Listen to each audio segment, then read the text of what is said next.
right, we'll call it story busted. You know, it was back in the '80s.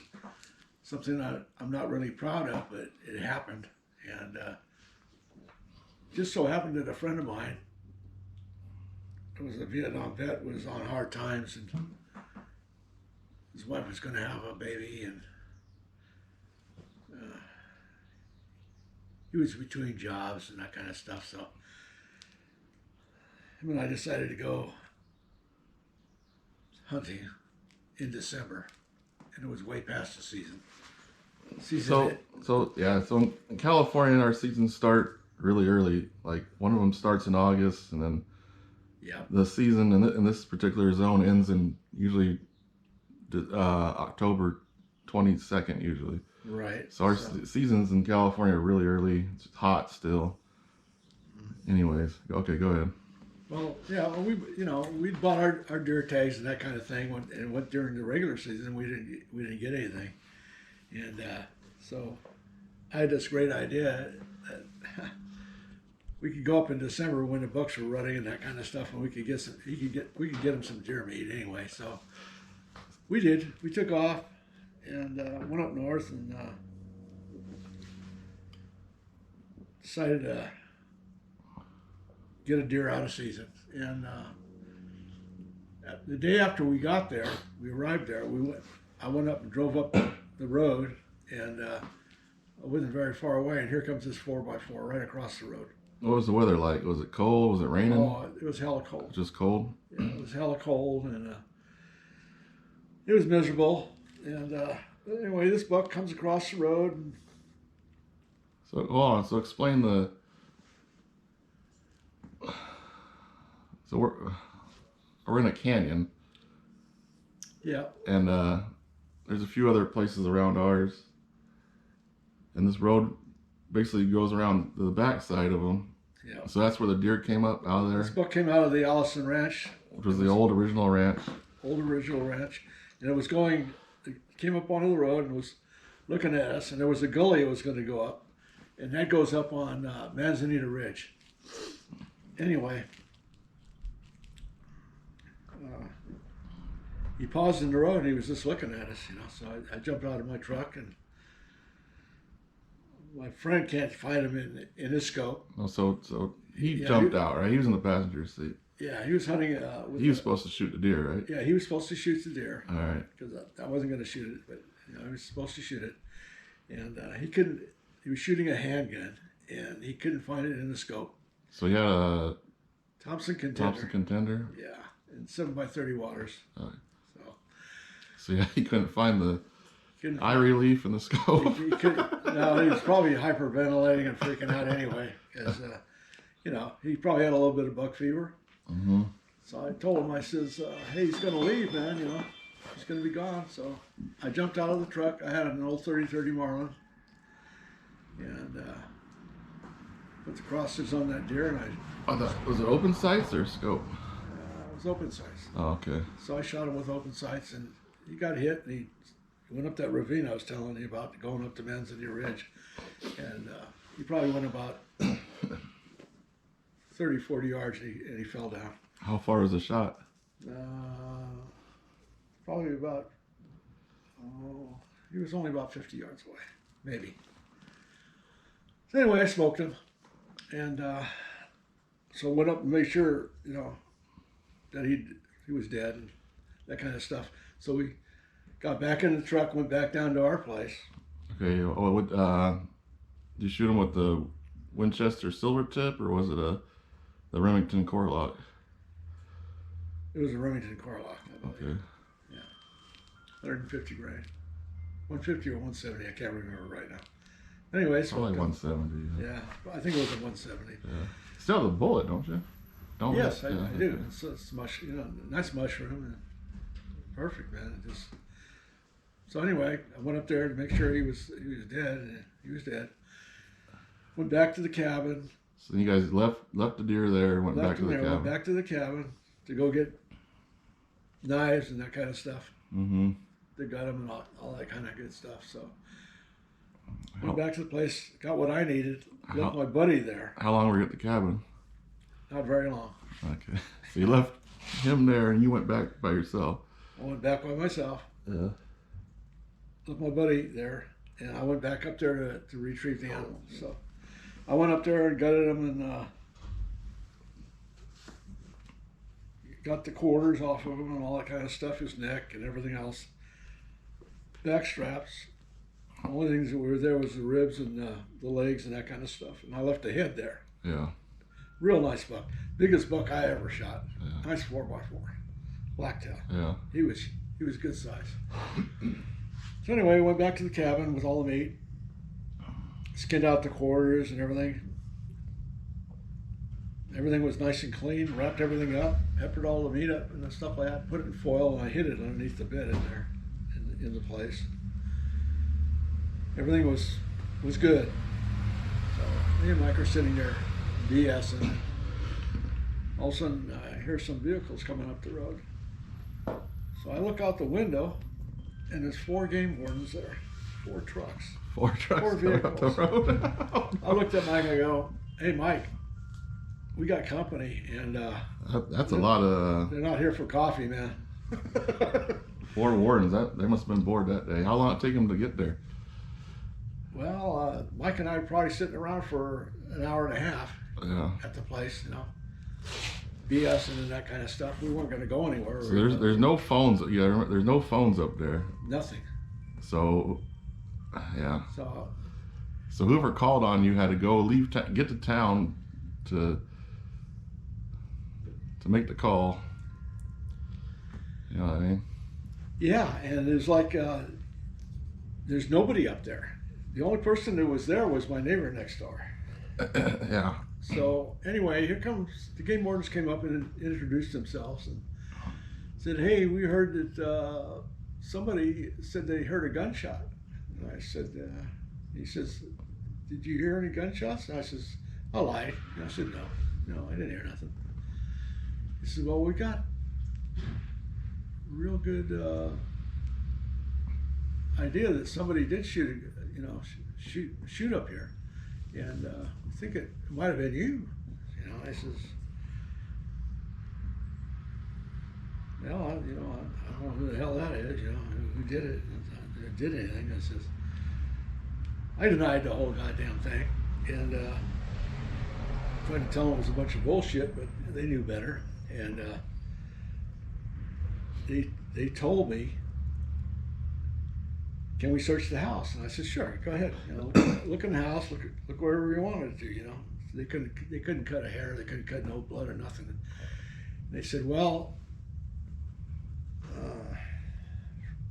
I'm not going to say my name, but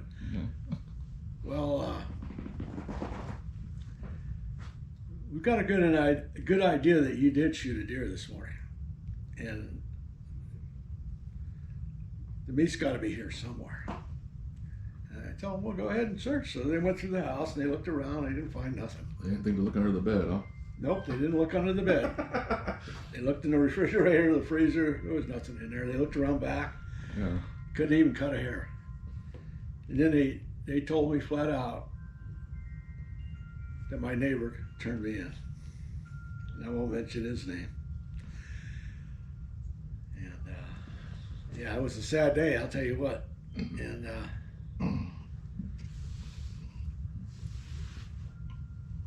so after a while, they separated me and my buddy to get his word, and my word, and I was still denying it. Finally, once they told me that my neighbor turned me in, I knew I'd gotten caught. So I said, "Yeah, I did. I shot a deer, and it was a sad day, dude. Tell you what." And they said, "Well, where's the meat?" I said, "Well, go look underneath the bed there." So they got all the meat out, and they put it on the table. They made you go show them where you shot it, right?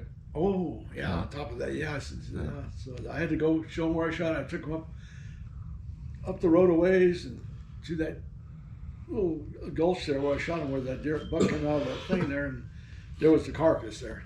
So, and there was the head, So they grabbed that as evidence, and they put it in their truck and that kind of stuff, and come back down to the place again.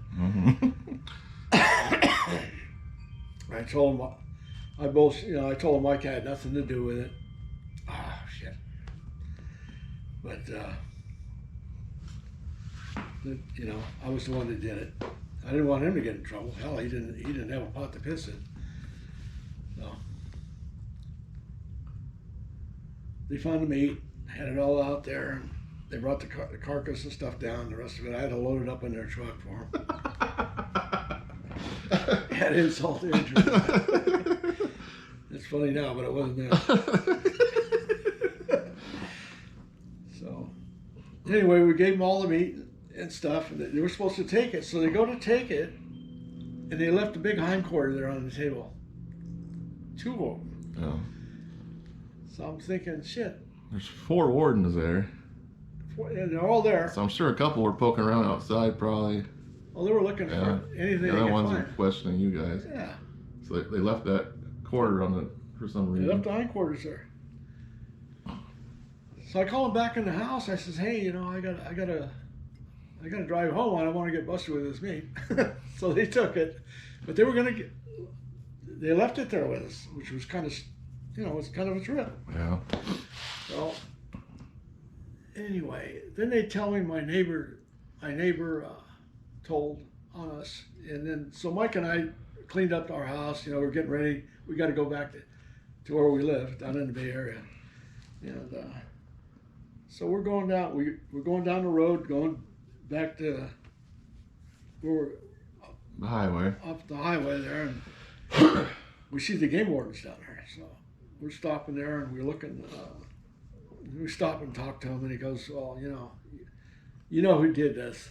And we said, "Yeah." And he says, "Well, whatever you do, don't hurt him. Don't harm him. Don't do nothing. Just leave him alone." So my friend and I, we weren't going to hurt him anymore. We weren't going to harm him. At the point, we were like, ready to deal with him, but we weren't going to hurt him. So anyway, we went home. And, So they took your rifle. They took my rifle. But they didn't take Mike's handgun, though, right? Nope, because I told them he had nothing to do with it. But they left that meat there and all this other stuff. It was like it's the craziest thing that ever happened to me. But it's all my fault because I did it. So they, the meat, the head, and all that, they just threw it over the side of the road down on the end. Yep. Before he got to the highway down there. Yeah, my neighbor's wife was told me the story about it after we left. When we came back up, when I was up there later on after all this had happened, she told me the story about what they did. They took that meat and he took the deer head and everything and threw it over into the creek. Yeah. Just left it there, and they went on their way. But they just didn't want me or my buddy to go after the guy that turned us in, our neighbor. So we reassured him we wouldn't. We were in enough trouble already, so went back home. Well, Had to go back up there. so you got a court date, right? Had a court date, yeah. And a fine. Had to go back up there. Had to take 2 days off of work. So me and my buddy, we went back up there and we went to court. You remember how much it cost, the fine? It was a couple $100. It wasn't real expensive, but it was a couple $100. It was expensive enough. I had a good job, and so I could afford it. My buddy Mike couldn't, so I paid him, and we had to have a motel when we went up there, so we could stay in it for 2 days. And it was really the shits, man. And so we paid the price. And expensive meat.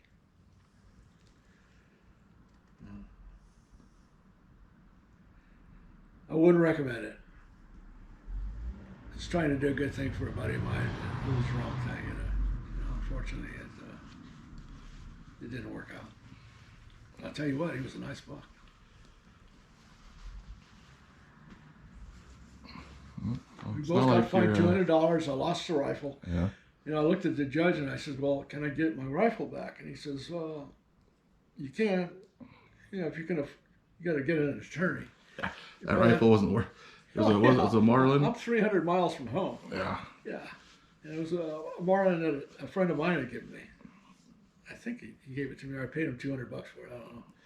And it was a fine shooting rifle. But lost my gun. Lost 2 days of work. Lost a couple $100 in fines. I had to pay my buddy's fine because he didn't have any money. That was $400 plus the motel. Gas going up there, and feeling like a dumb shit. You know, it's a lesson learned. But I wouldn't recommend it. You know. So are you gonna tell him about the guy that turned you in? The funny part about it? What was the funny part about it? Oh, he's the guy shoot. probably shot more out of seasoned deer than anybody. My neighbor and his wife, even his wife. I meet his wife walking up the road. And it's after the season, of course. It's in December or whatever, and unfortunately, she's gone now. And so's my neighbor. They both passed away. But I asked her. I said, "What are you doing?" She says, "I'm looking for some cat meat." So she's gonna probably shoot a nice doe or something, you know.